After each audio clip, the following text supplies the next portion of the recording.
Good morning, and welcome back to Supernaturalist, the podcast where we dig into the monsters, myths, legends, and lore behind Supernatural. And today we're heading straight into the bright lights, fake blood, and very real ghosts of Season 2, Episode 18, Hollywood Babylon. This episode is such a blast because it gives us everything. It gives us haunted Hollywood. It gives us Dean Winchester living his absolute best life on a movie set. It gives us sarcasm, chaos, fake deaths, real deaths, and a haunting that turns out to be much more complicated than it first appears. And underneath all the fun, it also gives us classic supernatural truth. When the dead are disturbed, used, manipulated, or wronged, they don't stay quiet. Hollywood Babylon originally aired on April 19th, 2007, and it was written by Ben Edlund and directed by Phil Segresha. It's also widely seen as one of the show's early big meta episodes because it lovingly makes fun of Hollywood horror movies and itself, really. And this episode opens on the set of a horror movie called Hellraisers 2, The Reckoning, where everything already feels exaggerated and artificial. There's screaming, panic, camera tricks, and a stage atmosphere where nobody seems to know where performance ends and reality begins. Then a stagehand dies, or at least appears to die. And the film's star, Tara Benchley, reports seeing an apparition near the body. So Sam and Dean head to Los Angeles, though they're absolutely not on the same emotional page. Dean wants a break, or at least the illusion of one, and Sam still is hurting after Madison's death, and he wants to bury himself in work. That emotional contrast matters here because while Dean is dazzled by movie sets, stars, and the chance to be a PA or production assistant, it's a hard job, by the way. I've done it. Sam walks into Hollywood like a man who already knows the smiling surface is lying to him. And of course, Sam's right. Because the first big reveal is that the original death was faked as a publicity stunt. On a Hollywood set, even a tragedy can be turned into marketing. But then the episode pulls the rug out from under everybody. A studio executive, Brad Redding, is killed for real after encountering a ghost, and suddenly what started as manufactured fear becomes something genuinely supernatural. And this is where things get especially interesting because the primary supernatural force in this episode isn't a demon, it isn't a shapeshifter, it's not a monster in the usual sense. They're vengeful spirits, several of them. And vengeful spirits in Supernatural are some of the most tragic and dangerous entities in the entire series. And we'll definitely run into more of them. We already had one in another earlier episode. According to episode references, the monster category here is explicitly vengeful spirits. Not just one ghost, but multiple restless dead whose anger has been weaponized. So what is a vengeful spirit? Exactly. In Supernatural, a vengeful spirit is typically the ghost of someone who died violently, unfairly, or with deep unresolved trauma. And these spirits linger because something binds them to the world of the living, whether it be rage, betrayal, unfinished business, or attachment to remains or objects. They aren't peaceful hauntings. They're active, emotional, and often lethal. And that's exactly what we see here. At first, Sam and Dean think they've identified the ghost behind the killings, a young actress from the 90s who died by suicide after being seduced, discarded, and fired by a studio executive. Her story fits classic Hollywood tragedy perfectly. Beauty, exploitation, heartbreak, and a lonely death buried under the machine of old studio-era glamour. They track down her grave at Hollywood Forever Cemetery, salt and burn her bones, and believe they've ended the haunting. That method, salting and burning remains, is one of the show's most established ways of putting a ghost to rest. But this episode doesn't stop with one wronged spirit. That's what makes it so effective. Because after they deal with that ghost, another producer, Jay Wiley, is killed anyway, this time after encountering a different spirit and being dragged into a giant fan. That moment tells us this case isn't simply a haunting. This isn't one ghost acting out on a grudge. This is a pattern. And that brings us to the true supernatural engine of the episode, and that is summoning spirits. Sam realizes that the Latin dialogue in the movie's script isn't fake spooky nonsense. It's an actual summoning ritual. The detail is so good because it plays on the idea that words matter, rituals matter, intent matters. And in horror films, Latin incantations are often just atmosphere.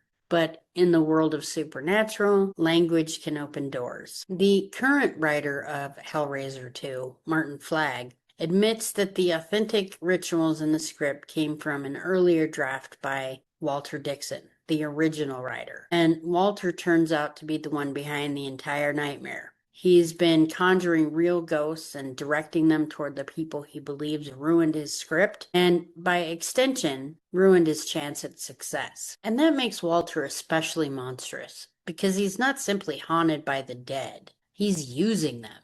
He's binding wounded spirits to his revenge fantasy and turning them into murder weapons. That's one of the darkest things in this episode, and it fits an old occult pattern found in folklore and ritual magic stories. The arrogant human who believes he can control forces of death, resentment, and the spirit world without consequence. That never ends well. Not in ghost lore, not in gothic fiction, and definitely not in supernatural. And when Walter destroys the talisman he was using to control the spirits, he loses the only thing keeping them leashed. The ghosts, they're furious at being used to kill on his behalf. They turn on him and they kill him. It's a classic supernatural reversal. The manipulator becomes the victim. The dead reclaim agency. And the hauntings stop. And not because Walter mastered the spirits, but because he underestimated them.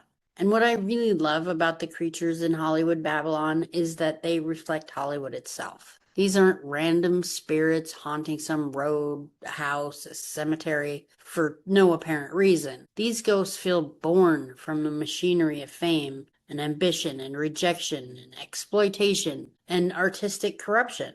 The episode takes on an old image of Hollywood as a dream factory and twists it into something darker. A place where people are used, discarded, rewritten, edited, and buried, which is really actually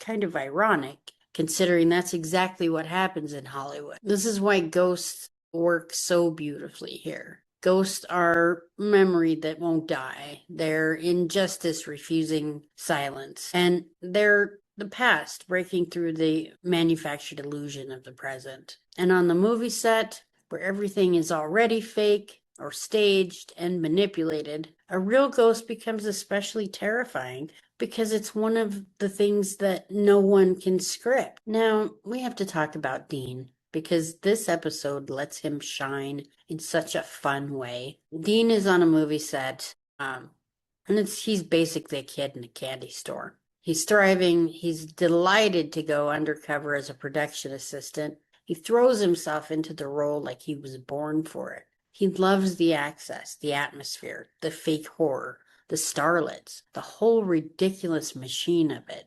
And Jensen Ackles plays that joy so well. In fact, most of his fun episodes, he's perfect. It's as if he's playing himself. Meanwhile, Sam is doing what Sam does best, quietly observing, connecting the dots, and spotting the real danger beneath all the nonsense. And that contrast gives the episode its charm.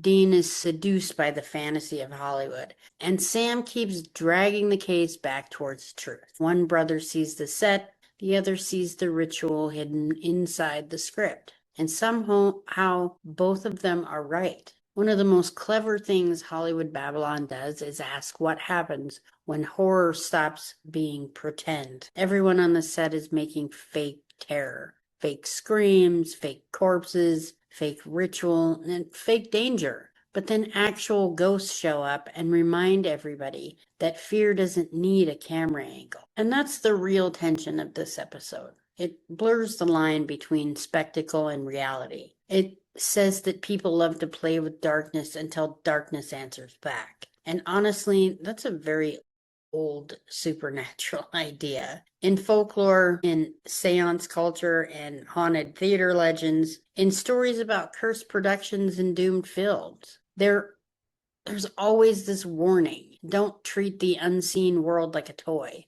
Don't invoke what you don't understand. And don't assume performance protects you from consequence. And that's exactly what Hollywood Babylon plays with. And it does it with humor, blood, and a lot of style. And then, because this is supernatural, the episode closes with one last wink.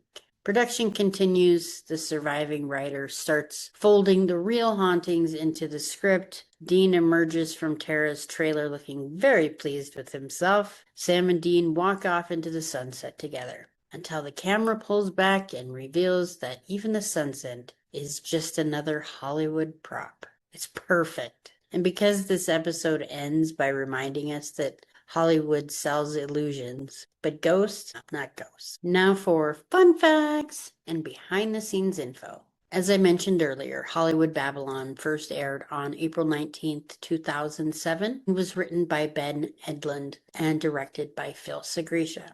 The episode is often regarded as one of Supernatural's major meta episodes, poking fun at the film industry and the mechanics of genre storytelling in a way that the series would become famous for later. The fake movie inside the episode is called Hellraisers 2: The Reckoning, and the episode leans hard into parodying horror sequels, studio notes, and production chaos. That's a great inside joke when the studio tour passes the set of Gilmore Girls and Sam looks uncomfortable. That's a nod to Jared Padalecki's recurring role on Gilmore Girls before Supernatural. I think every Supernatural fan knows this by now. Another fun meta reference comes when Tara mentions Boogeyman having a terrible script. That's a wink at creator Eric Kripke, who wrote the screenplay for Boogeyman. The episode also jokes about Hollywood weather looking practically Canadian,